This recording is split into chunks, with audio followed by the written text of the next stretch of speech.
D04 Box, the more here. I want to talk about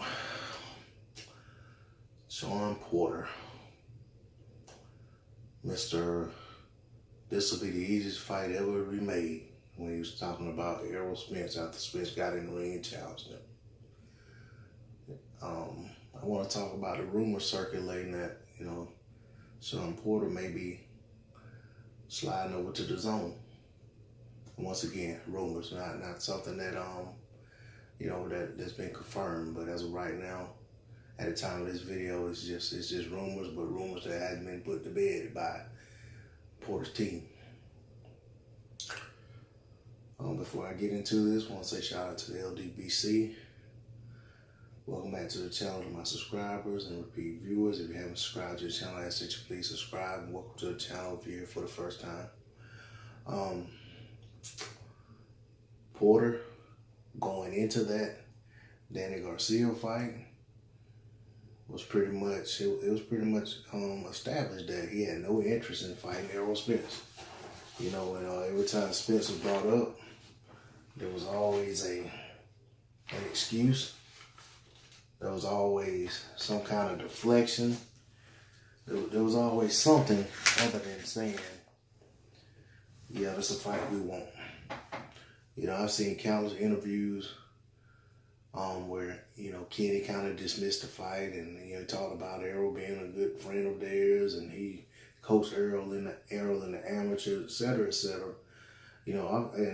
Same thing with Shawn, saying Errol wasn't on the radar, all type stuff. Shawn talked about only interested in fighting Keith Thurman for a minute, and he eventually fought Danny Garcia because it was a surefire way, if he win, to guarantee the Thurman fight. And then he came back and said, well, he don't want to fight Thurman, coming off of that long layoff, because it wouldn't be right to, fight Thurman under those circumstances without Thurman getting his feet back on him, so to speak.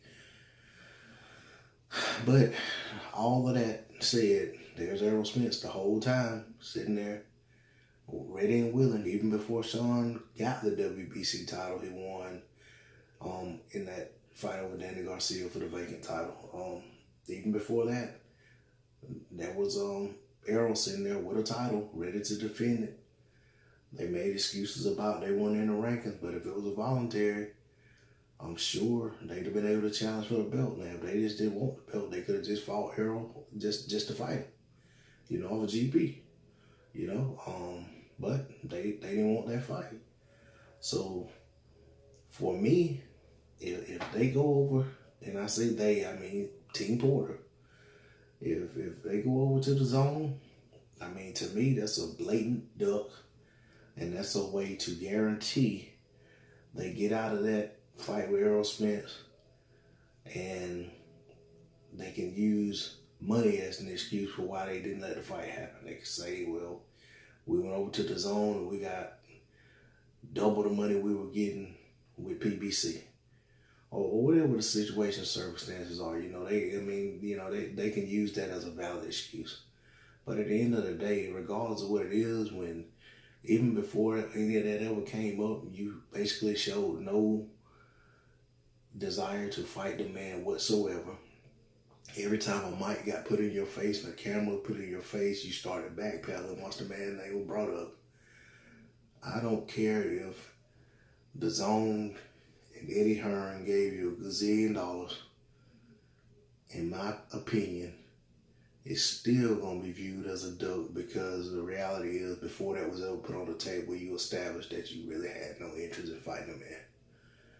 So if he goes over there and he finds a way to still fight Spence, then hey, I'll give him all the respect. I'll give him all the respect and credit in the world. That he just made a business decision, but he's still gonna fight the guy that everybody thinks he don't want to fight. But like I said, they're both sitting there in the PBC stable without any roadblocks in the way, and he's found a way to ignore that opportunity. I just find it hard to believe that he goes, as they say, on another side of the road, the other side of the street, and then turns back and says, okay, let's go ahead and make this fight, and really does everything to make it happen. But, like I started out the video saying, this is all, rumored. It could be totally false, could be no truth to it whatsoever.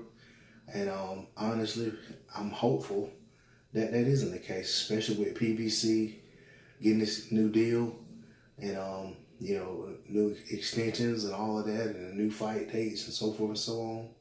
I think it will be the most inopportune time for Shawn Porter to leave PBC.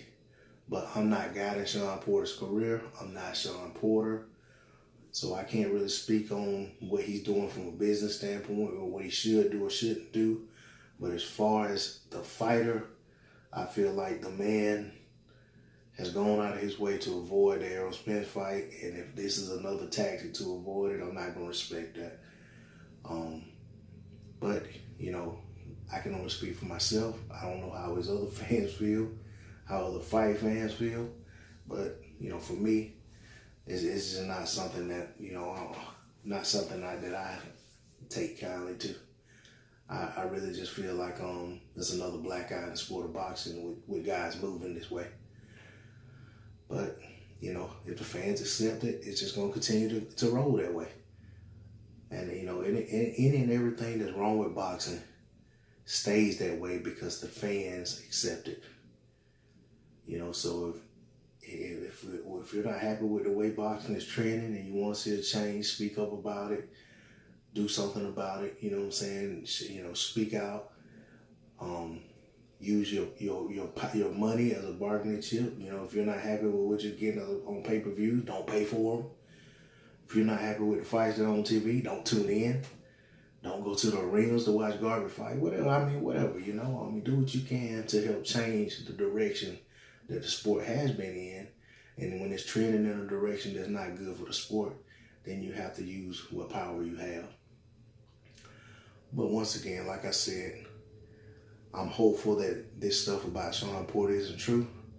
And I'm hoping that Shawn Porter does what he said and goes ahead and makes the easiest fight that he could possibly make with Errol Spence, because it's the fight he wants. That's what he said, after the fact.